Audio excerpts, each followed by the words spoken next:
à toutes et à tous, j'espère que vous allez bien.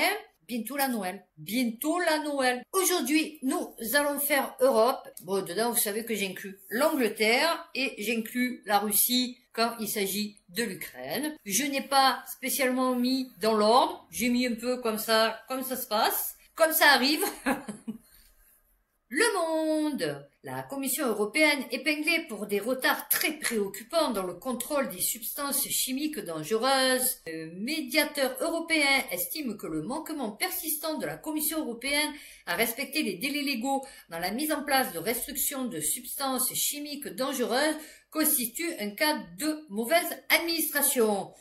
C'est-à-dire, ils s'en foutent. Non, voilà, pour être clair, ces substances chimiques dangereuses incorporées dans les biens de grande consommation. Un peu comme le 250. D'ailleurs, ça fait 3 jours que j'arrête pas de boire du coca. Il va falloir que je m'arrête parce que je sais pas pourquoi j'ai trop une envie de boire du coca. Non, mais c'est un truc de fou. Émilie Aurélie relève qu'il faut en moyenne 14 mois et demi à la commission pour préparer ses projets de décision.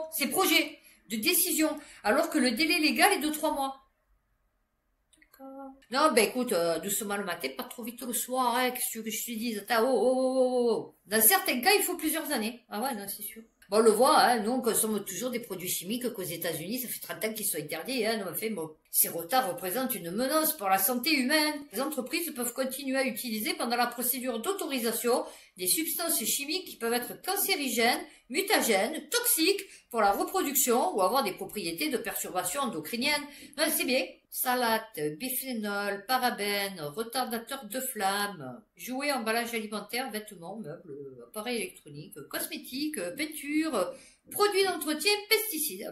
300 millions de tonnes de substances chimiques sont produites chaque année par l'industrie. 74% est considéré comme dangereuse pour la santé ou l'environnement. Et 18% sont classés comme potentiellement cancérogènes, mutagènes, protoxiques. Ursula, la petite cochonne, s'est engagée en 2020 à présenter une stratégie durable. Ils sont en projet 2030. Cette nouvelle stratégie devait permettre à la fois de mieux protéger les citoyens et l'environnement. Ah ouais, non, on l'a vu. Ah ouais, le règlement riche. Ah ouais, putain, alors moi, je vais te dire, c'était ma fille devait avoir 2 ans, 3 ans, donc c'était en 2009. Déjà, je savais ce que c'était le règlement riche, tu vois. Et déjà, il disait qu'il y avait personne qui voulait l'appliquer, ce truc. Comitologie. Alors, la comitologie, c'est consultation des représentants des gouvernements des États membres. C'est une comitologie. Depuis la mise en place de REACH en 2007, 215 dossiers ont été menés à leur terme. Seuls 3 l'ont été en moins de 6 mois. C'est bien. Le cas le plus long a mis 4 ans. 89 dossiers toujours en cours. Les PFAS rassemblent ainsi plus de 9000 composés chimiques différents. Broutille. Les fonctionnaires ont une bonne connaissance que d'une infime partie des 100 000 produits chimiques utilisés aujourd'hui. Et après, vous vous étonnez pourquoi les minots, ils sont fatigués, pourquoi ils partent en brioche, pourquoi les enfants, les parents, les grands-parents, ils sont complètement à la ramasse. Ah ouais, non mais, estimé entre 11 milliards et 31 milliards d'euros par an. Eh ouais, d'économie si on était en bonne santé. Eh ouais, mais du coup, c'est pas bon. Parce que celui-là, elle aime bien Bourla, tu vois. Alors, la dernière fois, je vous parlais de Mélanie, avec son accord avec l'Albanie. La suite. Le Figaro International, immigration, le gouvernement italien tente de sauver son accord avec l'Albanie. Ah ouais. Oh, elle est toute chafouine, Mélanie. Oui. Le gouvernement italien se réunit lundi pour adopter un décret qui doit contourner l'opposition des tribunaux à un accord sur les migrants. Mélanie a accusé de parti pris politique les juges du tribunal de Rome ayant décidé vendredi que les 12 premiers migrants, 12, pas 17, 12, originaires d'Égypte et du Bangladesh envoyés en Albanie devait être reconduit en Italie. Un camouflet pour la dirigeante qui entend donner son plan en exemple à l'Europe. Il fallait pas en faire partie en fait, tu vois, voilà. Alors que le droit européen prime sur le droit national, les juges italiens ont invoqué une décision récente de la Cour européenne de justice stipulant que les États membres ne peuvent désigner comme sûrs que des pays entiers et non certaines régions de ces pays. Or, la liste établie par l'Italie comprend des régions considérées comme non sûres. Oui, parce qu'ils font des listes. Attends, tu crois qu'ils sont payés à faire quoi? Quoi qu'on fasse, de toute façon, maintenant, on peut plus rien faire, c'est la Commission européenne. La Crimée n'existe plus. Pour les conseillers de Trump, la priorité est à la paix en Ukraine et non de récupérer les territoires annexés. Les décisions que prendra Donald Trump au sujet de la guerre en Ukraine sont particulièrement attendues. Ben, je crois que ça y est, c'est fait. Hein. Je crois qu'il a donné son opinion, je crois. Durant sa campagne, le 47e président des États-Unis avait en effet affirmé être capable de mettre fin au conflit en Ukraine en seulement 24 heures, sans en donner les détails. Mais alors que le milliardaire n'a pas encore été investi. Alors, j'ai pas compris. Voilà. Alors, il y a un truc que j'ai pas compris. Justement, j'en profite, puisqu'on est sur Trump. Pourquoi Biden, il est toujours là? Il s'était retiré, on est ok. C'était Kamala Harris qui le remplaçait. Donc, logiquement, où Trump, il a été élu officiellement et en attendant l'investiture, il y a une espèce de pause, on va dire, dans l'institution américaine. Donc, il n'y a plus ni Biden ni Harris et il n'y a pas encore Trump, ok. Donc, c'est un peu géré à l'amour le nœud, ok, il n'y a pas de souci. Ou alors, c'est Kamala Harris. Mais je vois pas pourquoi Biden, en plus, il me fait rire, il est sorti de la jungle, il a annoncé le truc, ouais, on va bombarder la Russie, il est reparti, le mec. Comment ça se fait que le mec, il ouvre toujours ça? Enfin, il est toujours sur le devant de la scène, en fait. J'ai pas compris, franchement, j'ai pas compris. Brian Lanza, un stratège républicain qui a participé à la campagne, bon, ça fout, a déclaré que la priorité du futur gouvernement se concentrera sur l'instauration de la paix en Ukraine plutôt que de permettre au pays de récupérer des territoires occupés par la Russie. Déjà, tu as compris le projet. Ah ouais, non, j'ai compris le projet. Si le président Zelensky vient à la table des négociations et dit que nous ne pourrons avoir la paix qu'en conservant la Crimée, il nous montre qu'il n'est pas sérieux. A-t-il détaillé dans l'interview, ajoutant que la Crimée n'existe plus. Ce territoire situé au sud de l'Ukraine avait été annexé par la Russie en 2014. Bon, alors déjà, la Crimée, non. Déjà, voilà. Petite croix, non. Alors, peuple ukrainien dont le cœur est fait de lion. Ben là, pour l'instant, ils sont un peu tous morts. Mais bon. Mais il a maintenu que la priorité des États-Unis était la paix et l'arrêt des massacres. Déjà, il reconnaît qu'il y a des massacres. En réaction, le conseiller du président ukrainien, si tu vas dire, Dmytro Litvin a qualifié les propos de Brian Lanza de pression pour la paix sur l'Ukraine, alors que c'est Poutine qui veut plus de guerre. Bon, déjà, lui, il s'en fout un peu, parce que bon, déjà, c'est pas lui qui me recommande, déjà, premièrement. Dès le départ, il a dit à l'Ukraine, on peut signer des accords, mais ils ont pas voulu. L'autre, là, celui qui joue de son zizi, il pouvait y aller signer, tu vois, un accord de paix, au début. Mais après, il a dit non, c'est mort, hein. Maintenant ça va être comme je veux, et si c'est pas comme je veux, il y aura rien. Ben oui, c'est normal. Domination russe. Oh bon, je croyais qu'il venait de perdre, je sais pas combien d'hommes, que c'était un carnage, que devrait mener les négociations de paix avec un cercle restreint d'assistants. Quiconque, quel que soit son rang dans le cercle de Trump, prétend avoir un point de vue différent ou une vision plus détaillée de ses plans sur l'Ukraine, ne sait tout simplement pas de quoi il parle. Ben, de toute façon, comme 90% des gens qui sont à la télé, en fait. Tu vois, voilà. Certains alliés de premier plan du nouveau président ont présenté des propositions de paix qui, dans la pratique, se traduiraient par une domination russe à long terme sur des régions reconnues internationales. Oui, mais alors, voilà. Le problème, c'est que, normalement, Trump, il va sortir de l'OTAN. Pour lui, l'OTAN, ça vaut rien. Donc, du coup, les bases de l'OTAN, tu vois, qui voulaient se rapprocher des Russes et tout, du coup, ça n'existe plus, tu vois. Là, on verra bien, je sais pas. Hein. Le point.fr, CSRD, ou la directive européenne qui rend fou. Ah oui, non, ouais. De toute façon, dis-moi qui rendent pas fou les directives européennes. Les patrons se voient obligés de soumettre leurs entreprises à un standard de normes sur la responsabilité sociale et environnementale. Une véritable usine à gaz. Ah bah oui, bah, de toute façon, ils sont bien obligés, sinon... Comment justifier le salaire? À tel point que le Premier ministre Michel Barnier, cherchant à épargner des dirigeants éprouvés par la conjoncture économique et à la recherche farouche des rentrées fiscales, a évoqué récemment l'idée d'un moratoire sur son application.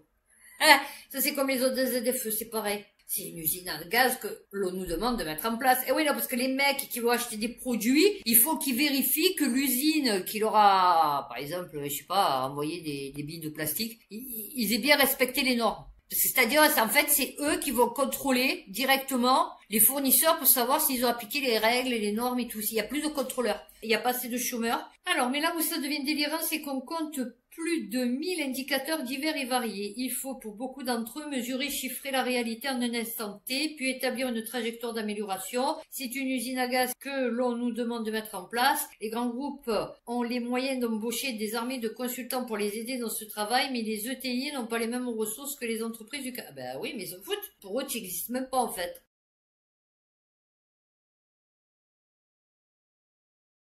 changement climatique, biodiversité, sujets sociaux, gouvernance. Oula. Il n'est pas question pour les entreprises de répondre à l'intégralité de cette liste, mais de faire un tri dans les critères qui s'appliquent en fonction du secteur d'activité. Ah ouais, non, mais d'accord. Ce travail de sélection des critères est déjà incroyablement complexe et les entrepreneurs redoutent de passer à côté des vrais risques, ont peur de se tromper d'enjeu. Une fois les critères choisis, il s'agit de faire une analyse de double matérialité. Putain, sortir de Polytechnique. Mais encore, exemple avec la mesure du CO2, pour chaque critère, cela revient à dire en quoi l'entreprise impacte le monde extérieur et inversement en quoi le monde extérieur a un impact sur l'entreprise.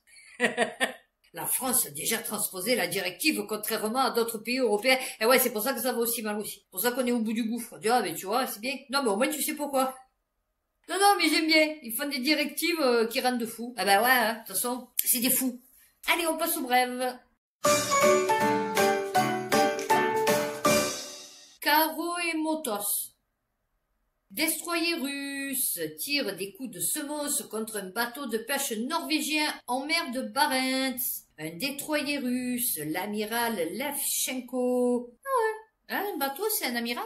A tiré des coups de semonce contre le bateau de pêche norvégien MS, putain, ils ont les noms et tout, Ragnhild Christine, dans la zone économique exclusive de la Norvège. Ah ouais, ouais. Le navire de guerre russe participait aux exercices militaires Océan 24. L'équipage du bateau de pêche est à présence dans une zone dangereuse, leur demandant de quitter la zone. Cependant, les membres de l'équipage du navire ont refusé, affirmant qu'ils devaient retirer des câbles de la mer. En réponse, le destroyer amiral Levchenko a tiré des coups de semonce en direction du bateau norvégien. Le ministère norvégien de la Défense a commenté l'incident, déclarant que les navires norvégiens ne sont pas obligés de quitter les zones de la zone économique exclusive lors des exercices militaires d'autres pays. L'ambassadeur russe d'Oslo a déclaré ne pas être au courant de l'incident.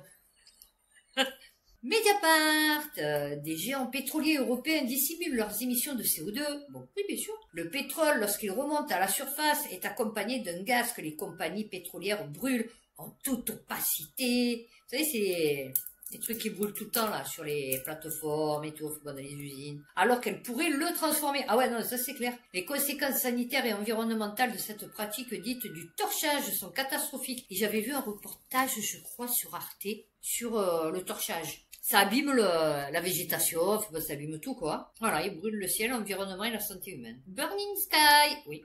Alors, là, figurez-vous que j'avais, c'est pour ça que j'ai mis dans brève, en Sardaigne, vent de révolte contre les énergies renouvelables, et quand je clique, oups, voilà. Donc vous savez qu'il y a un vent de révolte contre les énergies renouvelables en Sardaigne. Non, c'est bon. Alors là, BFM Business, guerre en Ukraine, la France dévoile son drone kamikaze, une munition téléopérée bientôt livrée à Kiev. Donc je descends et je me dis, ah ouais, quand même, bon. Il a l'air imposant le truc quand même, tu vois, parce que pour être une drone kamikaze, tu essayes de le faire le plus light possible, tu vois, parce que déjà pour produire le matériel, les matériaux, déjà c'est compliqué, parce que du coup CO2, hein. Et puis en plus, je veux dire, bon, le truc c'est pour qu'il se crache. Donc en fait, tu as juste des hélices, un genre d'ordinateur, et GPS, il se crache là où on le dit. Une drone UX-11 du fabricant français de l'air. Et je me suis dit, ouais, il a l'air quand même assez sophistiqué. Alors, des appareils désormais incontournables, ok. Le ministre des Armées, Sébastien Lecornu, a indiqué ce mercredi que les essais de la première munition téléopérée, bon, c'est-à-dire un drone, hein, on n'a pas des drones, des drones d'attaque, on n'a pas de drones d'attaque, a aussi appelé drone kamikaze française, avait été un succès. Je vous mets la vidéo du drone. Au début, j'ai dit non, c'est une blague, en fait. En fait, non, c'est pas une blague. Donc, succès des essais de la première munition téléopérée, aussi appelée drone kamikaze française. Reconquête de souveraineté sur ce segment clé pour nos armées en moins de 2 ans. Alors, les Ukrainiens sont arrivés à faire des drones avec des brouettes. Je vous l'avais lu sur mon ancienne chaîne. Livraison à l'Ukraine et à nos forces dans les prochaines semaines. Alors, d'abord à l'Ukraine et après à nos forces.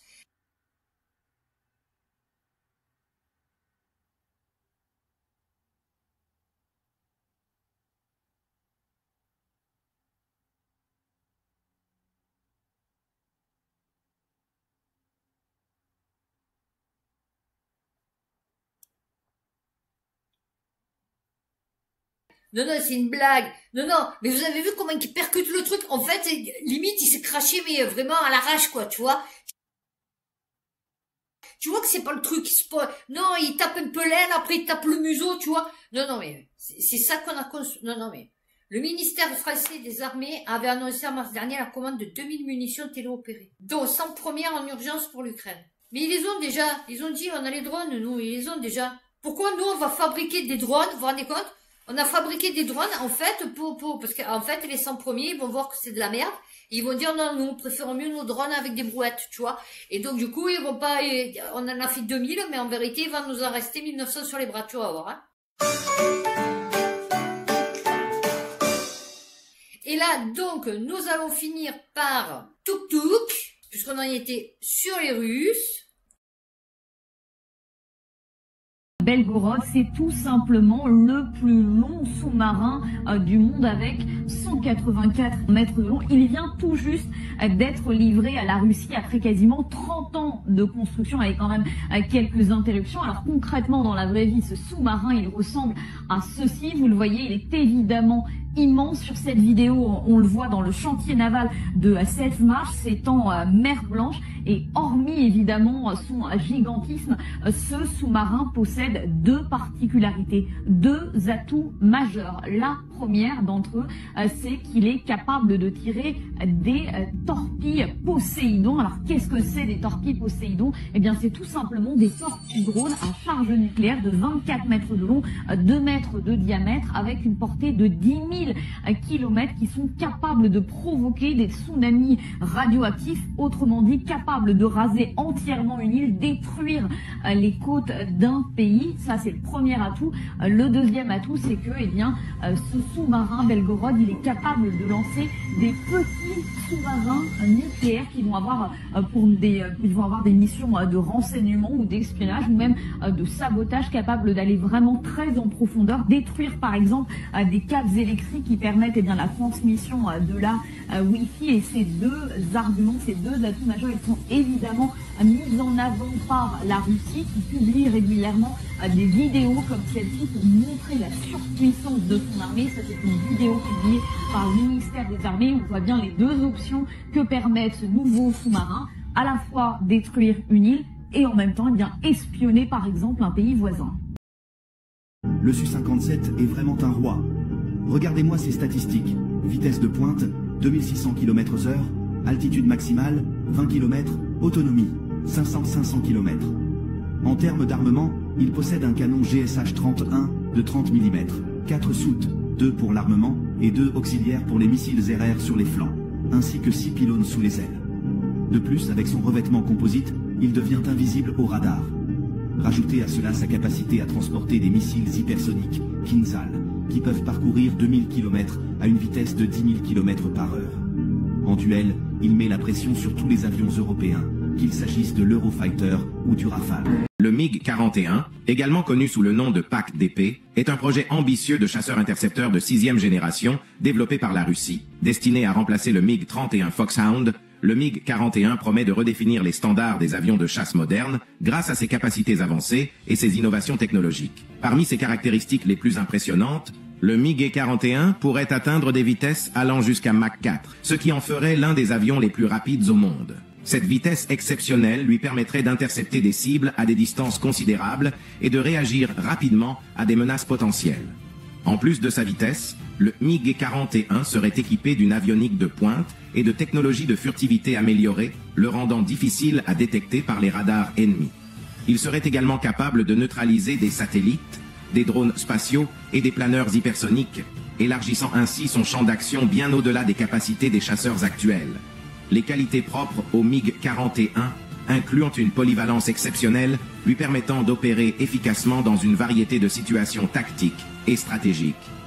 Grâce à ces innovations, le MiG-41 pourrait bien révolutionner le domaine des avions de chasse et renforcer la supériorité aérienne de la Russie. Cela faisait 12 ans qu'il n'avait pas été vu dans le ciel de Moscou. Escorté par 2 chasseurs, cet avion conçu pendant la guerre froide est un bunker volant. Contrairement à un avion de ligne, il n'a pas de hublot et une seule porte. Son blindage est renforcé. Grâce à cette sonde, il peut être ravitaillé en vol et rester en l'air des dizaines d'heures. À l'avant, Ce dôme contient tout le matériel nécessaire pour communiquer avec l'armée et notamment les sous-marins nucléaires russes. Il est alimenté par ces générateurs électriques. Son rôle, devenir le poste de commandement aérien en cas de guerre nucléaire. À partir du moment où les bombes atomiques ont commencé à exploser, normalement, elles irradient et elles envoient des impulsions électromagnétiques qui vont détruire quasiment tous les circuits électroniques. Or, cet avion, comme beaucoup d'avions militaires, est capable de continuer à voler malgré cette situation. Sa dernière apparition publique remonte au défilé du 9 mai 2010. Le revoir dans les airs en pleine guerre contre l'Ukraine n'aurait rien d'un hasard.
Une arme de plus dans l'arsenal de la Russie, Vladimir Poutine a revendiqué le tir d'un nouveau missile de moyenne portée en Ukraine. C'était jeudi dernier, un modèle inconnu jusque-là qualifié d'expérimental. Ce tir de missile donc balistique, un simple avertissement, oui, a redit le maître du Kremlin, mais il n'hésitera pas à aller plus loin.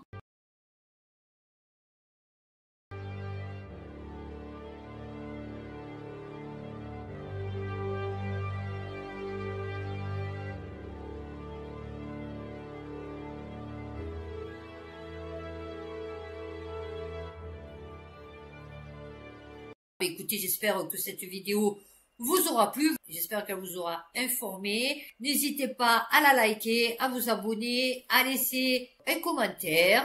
Merci à Victor, JNN et Philippe pour les commentaires qui me laissent de temps en temps. Ça fait plaisir, au moins je vois que il n'y a pas des robots derrière mais vu, en fait. Oui, je vois qu'il y a des gens, voilà, qui existent. Donc, d'ici ma prochaine vidéo, prenez soin de vous, faites attention à vous, et puis à bientôt pour une prochaine vidéo.